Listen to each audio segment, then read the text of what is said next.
Kapag nga kami mga ka-farmers ay nagwawalay, ang una nga namin tinatanggal ay yung inahin. Bakit ba ganun ang aming ginagawa? Unang-una mga ka-farmers, hinahayaan namin na makapag-adjust yung mga biik nang wala silang nanay. Pangalawa, hinahayaan laang namin silang matutong kumain ng booster feeds. Mga ilang araw nga muna mga ka-farmers bago nga namin yan ilipat doon sa nursery pen. Ang napapansin namin mga ka-farmers, kapag ganyan nga yung ginagawa namin sa aming mga alagang baboy, ay hindi nga mga yan nagkakaroon ng problema pagdating doon sa nursery pen dahil sanay na silang walang nanay at saka sanay na silang kumain ng booster. Bale, ang adjustment na lamang nila ay yung environment nila at yung mga kasama nila na ibang buwik. Dati kasi mga ka-farmers, nung ang paraan pa namin ng pagwawalay ay ito nga mga biik ang aming unang inaalis at inililipat agad namin yan doon sa nursery.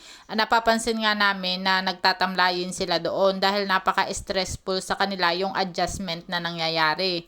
Kaya ang nangyayari din mga ka-farmers kapag ganon ay tumataas yung winning log. At kapag nangyari nga yan mga ka-farmers, ay tataas din yung porsyento ng mortality. So, yun yung iniiwasan natin na mangyari dito sa ating mga alagang baboy. Dahil ito mga ka-farmers, meron kaming 4 na pen sa farrowing na walay. So, yan nga mga ka-farmers ay 51 heads. Dahil yung kabila mga ka-farmers ay 25 at itong dalawang dito sa kabilang side ay 26. Napakaganda mga ka-farmers ng liter size of wind natin dahil umabot nga yan ng nasa 12 heads ang bawat isa. So, yun nga mga ka-farmers, no, maswerte tayo dahil yung 51 heads na yan ay nakasurvive doon sa farrowing.